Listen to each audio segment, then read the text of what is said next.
Igreja de Nossa Senhora da Assunção, matriz de Caminha.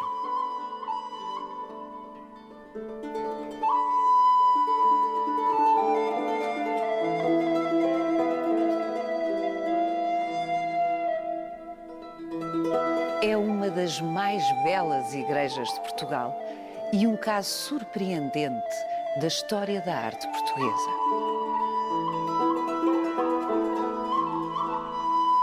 De estrutura gótica, esta igreja tem paredes à maneira românica, uma moda que na altura estava ultrapassada no resto da Europa há mais de um século. E aspectos renascentistas, um estilo que em inícios do século XVI estava a dar os primeiros passos em Portugal. Ou seja, quando ficou concluída, nas primeiras décadas do século XVI, esta igreja era, ao mesmo tempo, conservadora e vanguardista.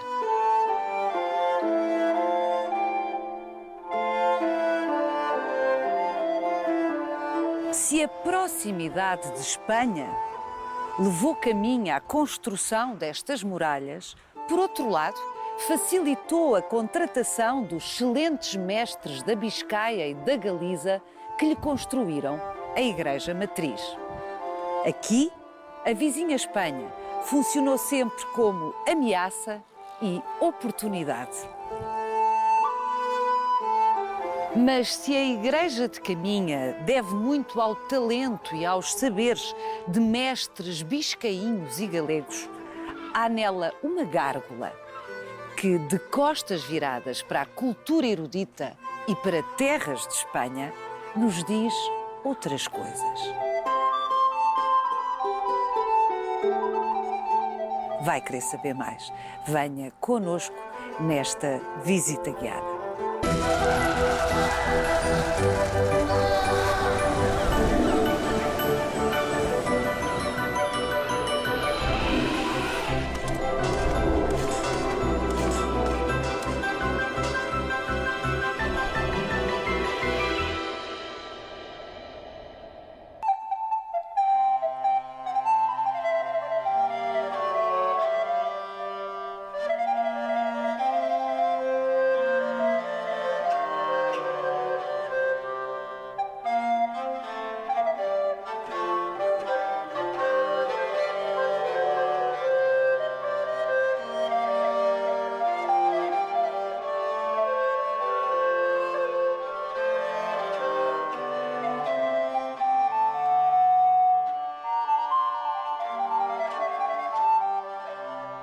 Rui Maurício, uma igreja fortaleza.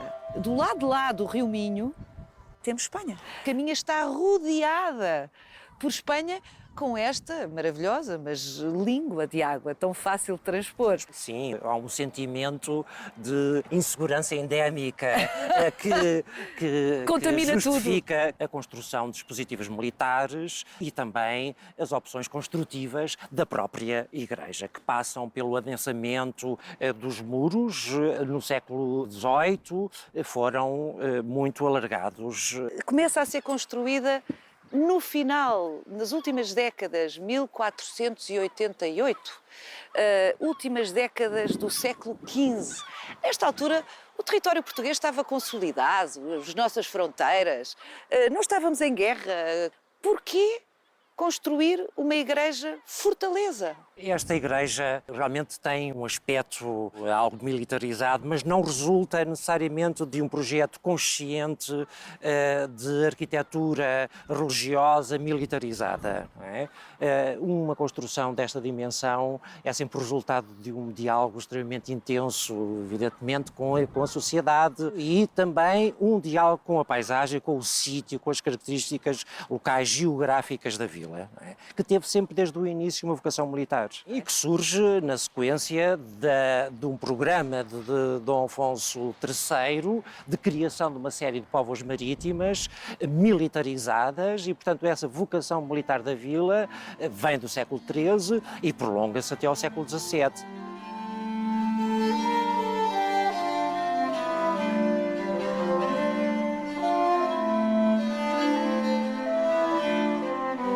Portanto, é a igreja que se inscreve numa fortaleza, não é uma igreja que se faz igreja-fortaleza. Sim, sim, sim.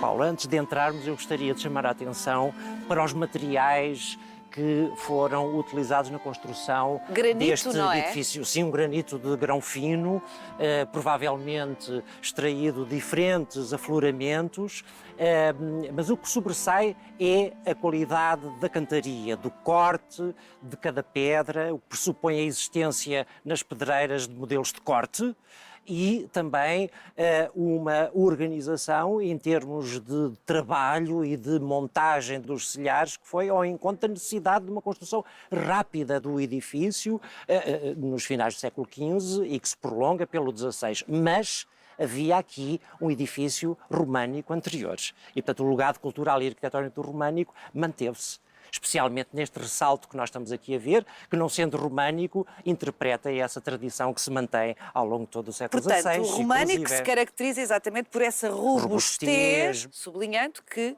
esta moda, esta maneira de fazer, enfim, supostamente já estaria ultrapassada quando esta igreja começa a ser edificada em finais do século XV. Paulo, eu acrescentaria, é uma das singularidades da cultura arquitetónica portuguesa, o legado românico que se manteve em etapas artísticas posteriores. Portanto, uma coisa que se arrasta no tempo, sim, não é? É uma questão de persistência, edifícios de poucas luzes, de caixas murárias muito adensadas e uma escala rebaixada. Esses são aspectos caracterizadores desse legado que, como digo, é profundamente ligado à história da arquitetura portuguesa, mesmo à contemporânea. Mesmo à contemporânea. É uma singularidade da nossa história da arte, se entendermos que a arquitetura é uma das artes.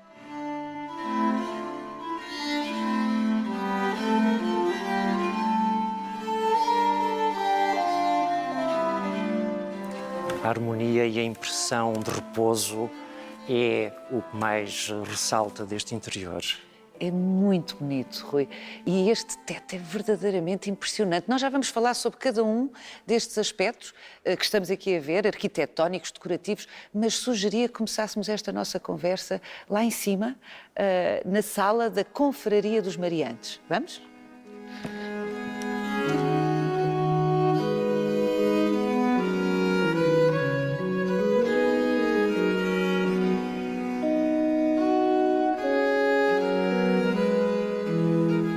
Aqui se reunia, Rui, nesta sala, até há pouco tempo, a Confraria dos Mariantes, uma confraria secular, que tem uma importância enorme. É uma comunidade ligada ao mar e é uma presença muito importante também nesta igreja. Sim, ao tempo da sua construção, a sociedade de Caminha era extremamente dinâmica.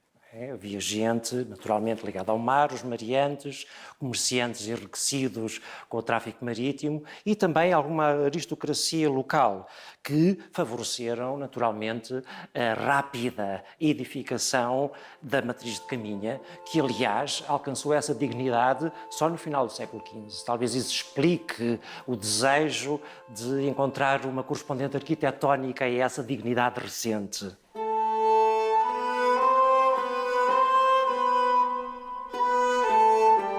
Esta igreja, de alguma maneira, também é um símbolo de autonomia e também da pujança dos grupos sociais desta vila. Não esquecendo também a presença do Marquês de Vila Real, não é? Que era o senhor da vila. Portanto, há aqui um conspecto social que favoreceu a rápida construção. Então, em 20 anos, esta igreja ficou pronta? Exatamente. É de facto rápido, não é? É rápido. Há outras intervenções um pouco mais tardias, como por exemplo a torre, que é só edificada em meados do século XVI e que também pode ser considerada como uma expressão nobre, simbólica da autoridade do Marquês de Vila Real, que patrocinou as suas obras.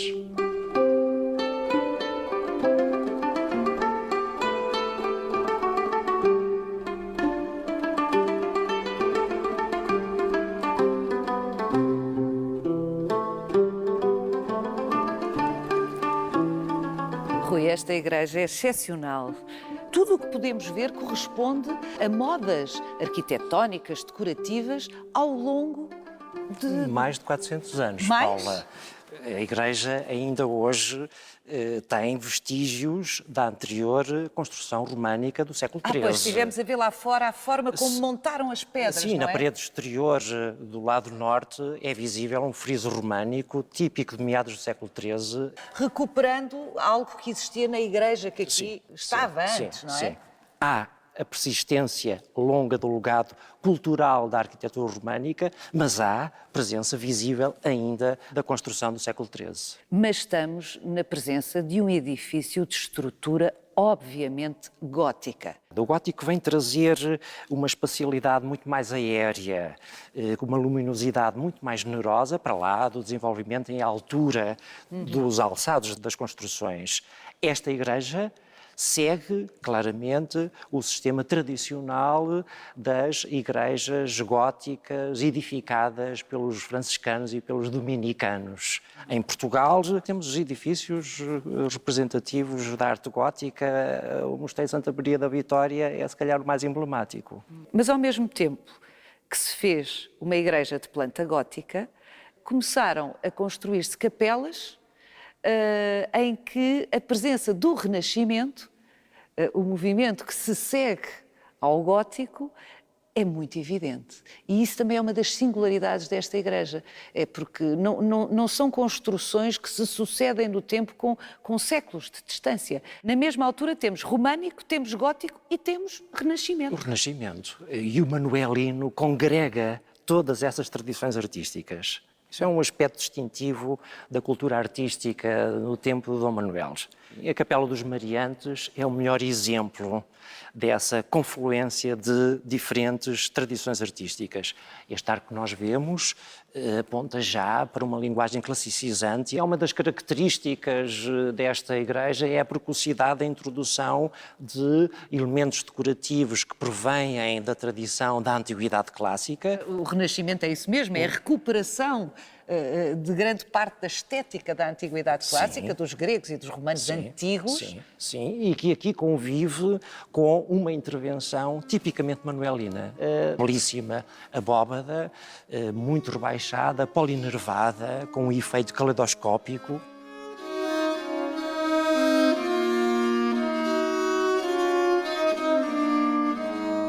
A obra desta igreja é da responsabilidade de mestres oriundos do norte de Espanha. Temos primeiro um Tomé de Tolosa, Francisco Fial, biscainhos. Portanto, na zona da Biscaia. Da Biscaia. Tivemos a seguir a presença de Pero Galego e depois Fernão Munhoz. Bascos e galegos. E galegos. São aquilo que nós hoje diríamos os arquitetos desta igreja? São os arquitetos desta igreja e testemunham uma unidade cultural e artística que existia entre a região norte do país e a Galiza. Muito fruto também do caminho de peregrinação. A caminha era um passo importante na rota de peregrinação a Santiago de Compostela. E esses itinerários tiveram um impacto enorme no nível da circulação das ideias, técnicas construtivas, novos gostos, estimularam a renovação arquitetónica. Eu quero lembrar a romagem de Dom Manuel em 1502 a Santiago de Compostela e a importância que essa peregrinação teve para a renovação de igrejas na orla costeira do Entre Douro e Minho, em Vila do Conde, Azurara e também em Caminha. Devo lembrar que o Marquês de Vila Real, senhor da Vila de Caminha, incorporou a romagem de Dom Manuel. Há uma história muito curiosa contada pelo Damião de Góis que diz que Dom Manuel mandou o Marquês de Vila Real afastar-se da comitiva para se fazer passar por rei. Parece que a farsa não resultou muito bem. Ele não conseguiu imitar o porte real Ou seria de Dom Manuel. um mau ator, ou Dom Manuel vinha com humildade muito disfarçada. Mas qual era a ideia de Dom Manuel? Sim, uma atitude, enfim, mais ou menos consciente de humildade, de despojamento, porventura.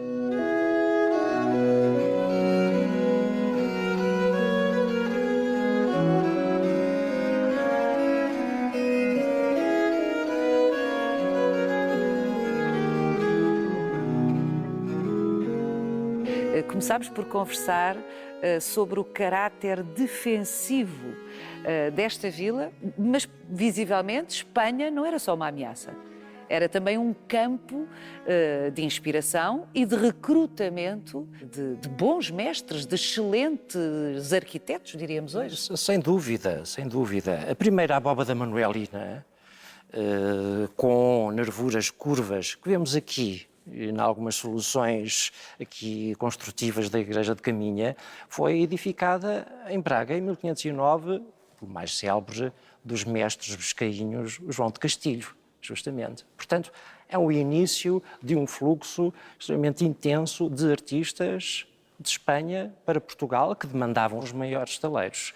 Portanto, onde se estava a construir grande obra, eles apresentavam-se. Apresentavam-se. Beneficiámos das experiências havidas já em Sevilha e em Burgos, experiências de artistas que vão depois adaptar essas competências à realidade portuguesa e ao gosto dos mecenas. Era o caso destes mestres que vieram para aqui? Sem dúvida. Eles tinham estado nos estaleiros da Catedral de Burgos e da Catedral de Sevilha? Certamente, certamente o Tomé de Tolosa e Francisco Fial vêm desse ambiente e dessa dinâmica construtiva que tem a Catedral de Burgos como realmente o centro principal.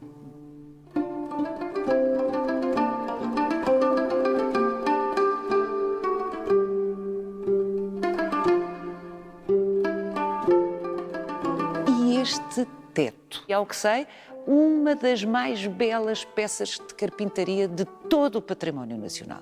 É um teto de alfarge, é um termo que convencionalmente usamos para falar de tetos de madeira lavrada, segundo a tradição hispano-árabe mudéjar. De facto, a armação deste teto replica outros congéneres mudéjares. Eu lembro o magnífico teto da Sé do Funchal.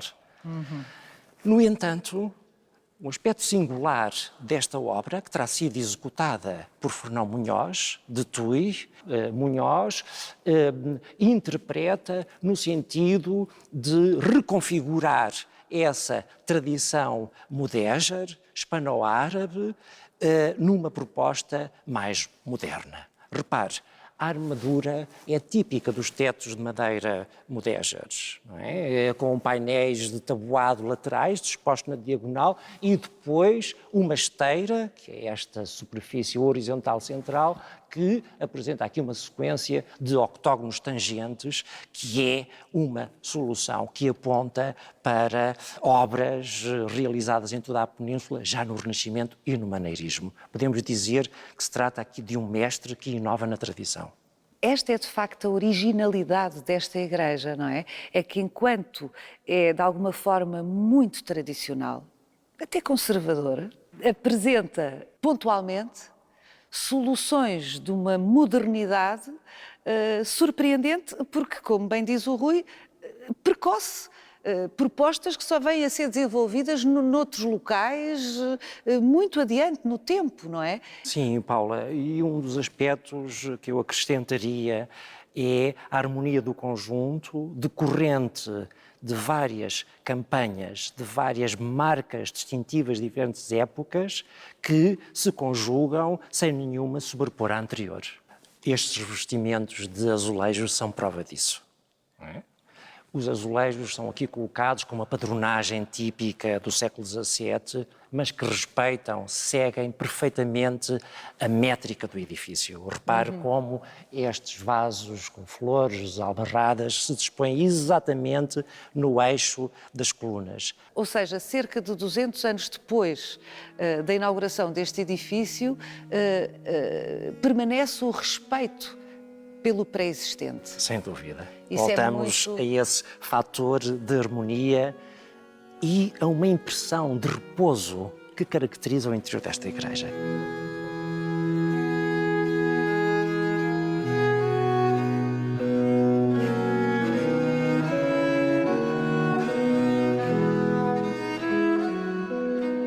Vamos falar agora do século XVIII. A Igreja inaugura no início do século XVI e no século XVIII estas intervenções deste barroco do Norte, que se caracteriza por ser gordo, que é uma expressão de que eu gosto particularmente porque é muito gráfica, de facto. Olhamos e percebemos que é gordo.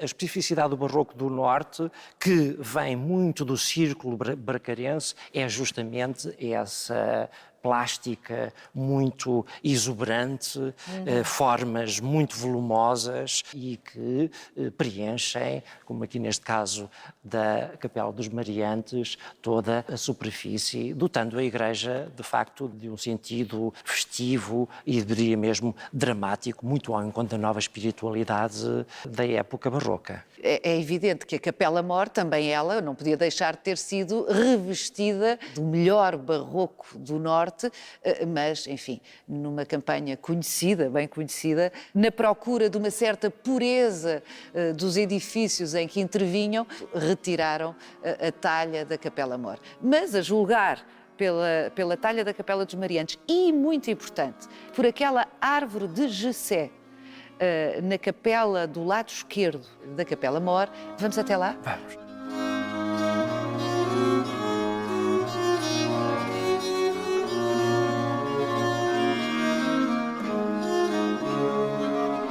Este é um tema que surge nos finais do século XI. É a genealogia terrena de Cristo. É uma iconografia baseada nos textos evangélicos de São Mateus e de São Lucas, que fazem descender São José da casa de David, que está ali representado a tocar a harpa, filho de Jessé, pela via genealógica dos reis de Judá. Mas nós, de facto, não vemos nem o São José, nem tampouco a figura isolada de Cristo, e vemos a figura da Virgem Maria com o menino. Aliás, é uma escultura, uma imagem muito terna, vê-se um menino a beijar o rosto da sua mãe, e esta alteração iconográfica verifica-se ainda na Idade Média, a partir do século XIII, e mantém-se até o início do século XVIII. Foi entalhado por um mestre de Barcelos, Manuel de Azevedo, a partir de um desenho do conhecido engenheiro militar e arquiteto Manuel Pinto de Villa-Lobos, que interveio nas fortalezas de Caminha, de Valença, de Monção, de Viana do Castelo. Foi realmente uma figura muito importante, também no campo da arquitetura religiosa, e de facto é ele o autor deste desenho. Eram homens tão preparados, porque realmente arquiteto militar ou engenheiro militar, mas que é capaz ao mesmo tempo de uma peça desta delicadeza e desta complexidade para ser construída em madeira e depois dourada, é espantoso. Mas de facto aqui Maria, a mãe de Jesus, tem um protagonismo que confere com essa tradição profundamente mariana, profundamente ligada à imagem de Santa Maria, mais tarde chamada de Nossa Senhora. Que vemos noutras igrejas. A mais exuberante é, sem dúvida, a do Convento de São Francisco, no Porto.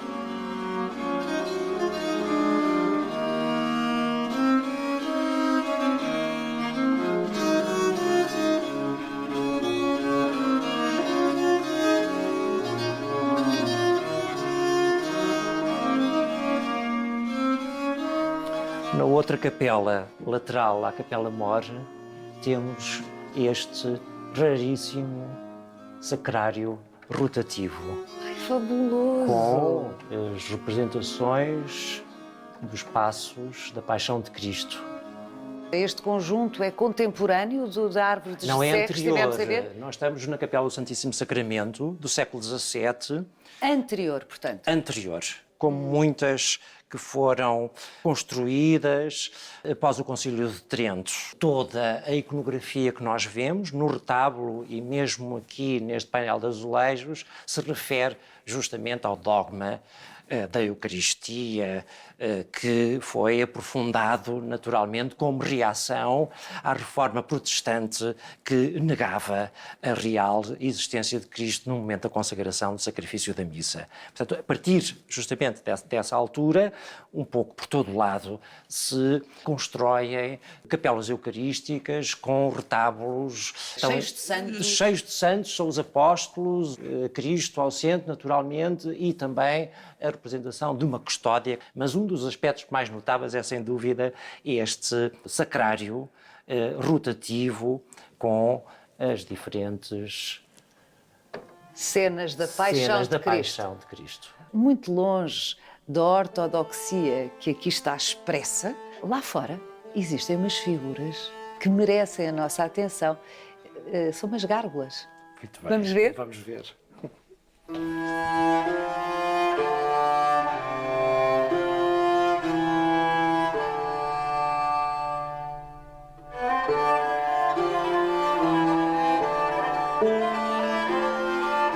É um elemento evidentemente popular que tantas vezes encontramos na arquitetura medieval e manuelina, essa convivência entre a cultura popular e a cultura erudita e o cerimonial sério, que estas imagens perturbam e querem perturbar. É uma imagem vicentina. Gil é da Vicente. época, Gil é da Vicente, época. exatamente. Lembramos-nos do Joano Parvo, que está sempre a falar da caga merdeira. Está virado para a Espanha. E está virado para a Espanha. Será que eles deliberadamente quiseram que esta figura tivesse o rabiosque virado para a Espanha ou calhou? Também isto é uma espécie, caminho é uma espécie de península, sim, não sim, é? Rodeada sim. de água e de Espanha quase por todos os lados, mas... Provavelmente. Foi de Provavelmente, de propósito. Havia essa intenção um pouco escatológica de desafiar de mandar os espanhóis a uma certa parte. O que não deixa de ter graça quando vimos agora consigo, nesta visita guiada, que foram os espanhóis, os grandes obreiros desta obra. Justamente, Paula. Esta relação ambivalente.